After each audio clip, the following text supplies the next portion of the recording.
Welcome to the bold analysis, ladies and gentlemen. Martha Wangari Karua is setting a trap for one Rigathi Gachagua. And watch in the next few days how campaigns, or rather messaging, is going to change from the two camps. When she was picked as Raila Odinga's running mate, Kenya Kwanza team found themselves in a very uncomfortable situation, simply because you could not attack the personality of Martha Karua.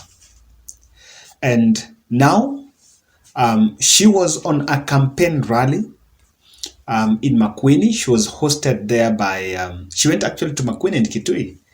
In Makueni, she was hosted by Governor Kivutha Kibwana. And in Kitui, she was hosted by Governor Charity Kaloke Ngelo.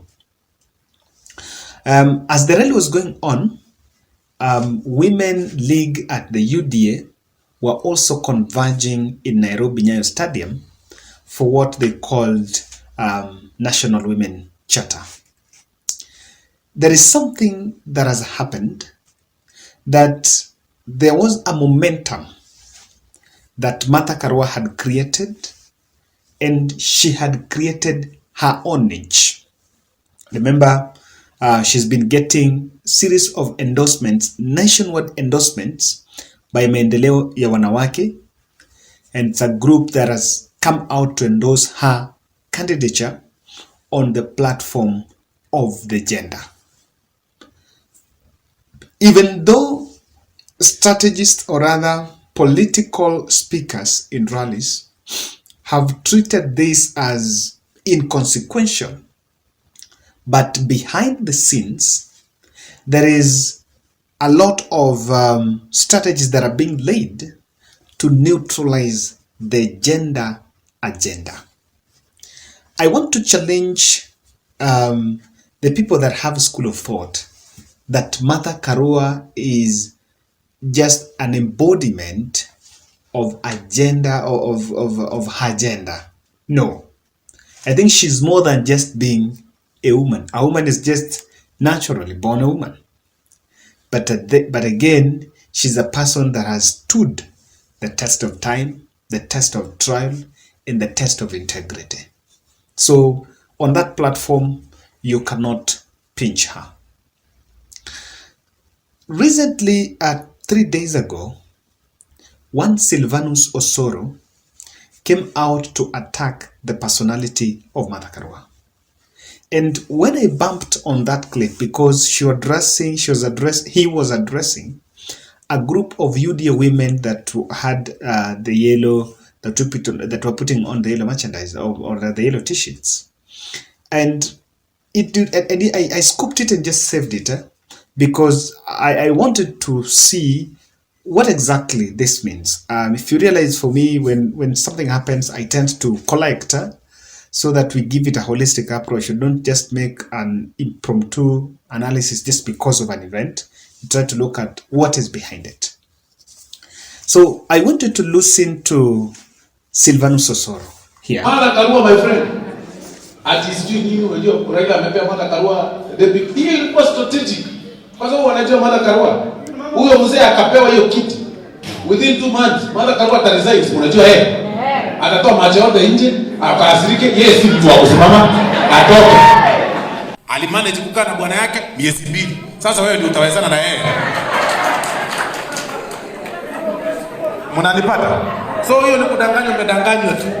Waachana na hiyo maneno ya sijui mama. Wewe hata ukiangalia Martha Karua anakaa mama. Wewe acha maneno yako. She's very handsome. So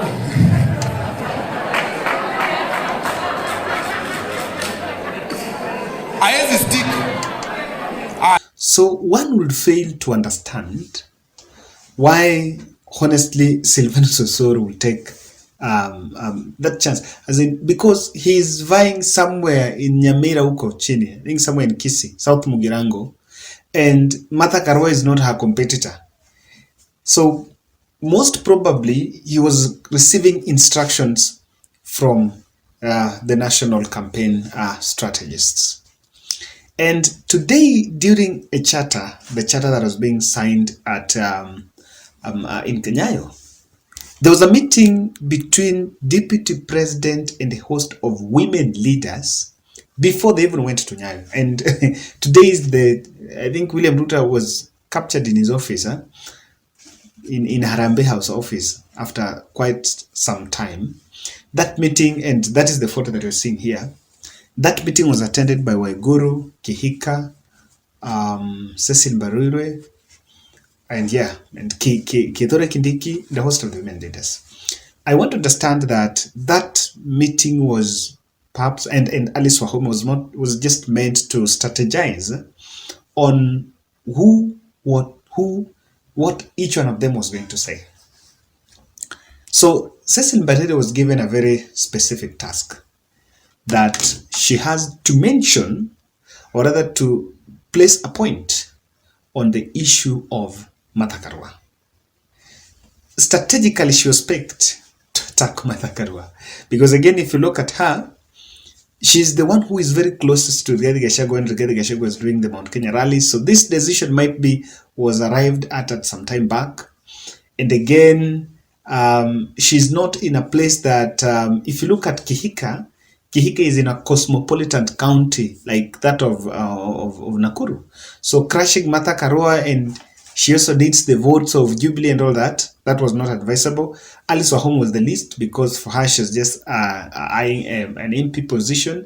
And of course, if you look at it, the most suitable candidate that would implement that project attack Martha Karua, or to neutralize the Martha Karua aspect, was Cecily Mbarire. And she delivered her message when the time came. We also want to say today that the issue for William Ruto is not an issue for one woman. The issue about William Ruto is an issue for every woman in the village. Mama Boga, the farmer, the woman who is volunteering her services to make sure communities move on. And therefore, musikuje kutuambia, you take care of our issues through one woman. We have been taken care of our issues through a clear agenda. And so, if you follow that event, and I followed, I think, bit for some few, I think for just an hour, you read the tone, there was already a preset agenda. Martha Karua was in Makueni, and I think Azimio la Umoja presidential, or rather campaign strategist, had realized that UDA or Kenya Kwanza are slowly dropping their strategies against Martha Karua. Because the truth of the matter is the latest opinion polls and the ratings that gave Raila a rating that was overtaking William Ruto was mostly attributed to the Martha Karua effect. So the Martha Karua effect, I think, was already making the strategists at William Ruto's side to think of what to do. Now, Martha outsmarted that, and instead of perhaps even now tabling the women agenda, she seems to be changing, and from the more of a soft approach to Deputy President William Ruto, then reaching out to the facts. And there is something that she said in Makueni about the position of a deputy president. If you listen to that, I want you to pay attention to the key message there on who subordinates who. Ya kwanza amesema kunyenyekea, na sisi Azimio kura tunaomba kwa kunyenyekea na kwa amani. Kwa hivyo hiyo kitu ikaniingia, na hiyo imenigusa, sababu kwa nchi yetu tumekuwa confused, ni kama hatujui chain of command. Mimi nimeitwa kuwa running mate, kuwa deputy, hiyo imeniingia. Kwa hivyo lazima ni follow chain of command. Kama umekubali kuwa deputy kwa maneno yote, mpaka siku yako ya kuwa kitu ingine ifanye nini? Isipokuwa hivyo, hata kwa kampuni, iwe ni kanisa, iwe ni mambo yetu. That is talking. Indirectly, she's talking about Dr. William Samoei Ruto. She's eyeing to be Deputy President Raila Odinga the same way. And if the people who followed my analysis on on the manifesto day, I mentioned about the way she conducted herself as a deputy president, submissiveness. That is the problem. That is what caused problem between Uhuru Kenyatta and Deputy President William Samoei Ruto. I want to pose a question. Do you think Martha Karua taking on deputy president will be effective? Or this is not right? Because again, it will be a trigger for a back and forth conversation. But then in this analysis, you will look at, we're going to look at it in details on why this is the new counter strategy and how I think Martha Karua team seems to be getting something, a click of something on the next phase of strategy with the Kenya Kwanza team. Do I think that this is going to be a lethal trap for Gachagua? And before we look at that, by the way, do you think Martha Karua now going head-on against William Ruto is going to be effective on their campaigns as Azimio la Umoja? Or most likely, how do you think that coalition would work? But this is what is most likely going to play. On this Saturday, they are in Bungoma. Yes, they're in Kakamega. Then on Sunday, they're going to Laikipia. If we check these two rallies, anger and combativeness is going to play out against Martha Karua. They are going to trade their guns. Most likely, Rigathi Gachagua has high appetite for attacking other people. You know, you'll see attacked, went to Meru, attacked Kiraitu, went to, I think Embu, attacked Lenny Kivuti, attacking Raila now is a daily dose. And he's been finding it very difficult how to talk about Martha Karua. But you'll see that this is already a trap to them because Martha is so collected, did not even mention their names directly. But with them, they will pick this and start running up and down, throwing all sorts of instances. But the reason why I'm pointing Gachagua is this. Ruto is a very smart politician upstairs. And he knows very well that going against Martha Karua is going to hurt his presidential bid. Because again, his touch and that of Martha Karua is fine. There is no way you can start demeaning the person. You know, you have a wife, you have the women league around you here. So you will also going to disadvantage, most likely he might disadvantage the women leaders in UDA. But Gachagua will take up this role because what Gachagua will not want is a situation where there is a collision between Karua and Ruto. Where does that put him? He would actually want to be the person that is talking to Martha Karua. And why do you think this happened? This happened because I think Martha Karua, Azimio presidential, Azimio strategist realized that after Ruto was trading the young politicians and the women, a host of some women leaders, now to try to neutralize Martha Karua effect, she decided that she's going to take it to a different direction, change tactic. And now, because they are going, already those people are talking to her, she must find, already those people are talking about her, she must find a way of responding. And the best way to respond is not to talk to those young politicians, then face off with deputy president. Because that is where the buck stops. So that will change the whole thing. I think they'll then go back to the drawing board and say, if Cecily Mbarire responds, okay, it doesn't attract their attention. And while they might be training those small politicians, Martha Karua is simply giving it another twist. But why do you think this is, what do you think is the effect of this on Azimio campaigns, on Martha Karua? What is also, what can also be seen as part of the end goal? President Uhuru Kenyatta has taken a backseat in these campaigns. But as de facto kingpin of Mount Kenya, there are quite a number of people, there is a chunk that listens to what the president says. This voting demographic in Mount Kenya are the ones that both Uhuru Kenyatta's explanation to them on his fallout with with William Ruto. Uhuru explained to William Ruto, explained his fallout by a number of issues. One was on attempt of impeachment, one on corruption on the government, or maybe the first term. Two was trying to sabotage him. They've given all the reasons to an extent of some saying that he wanted to take the life of of President Uhuru Kenyatta.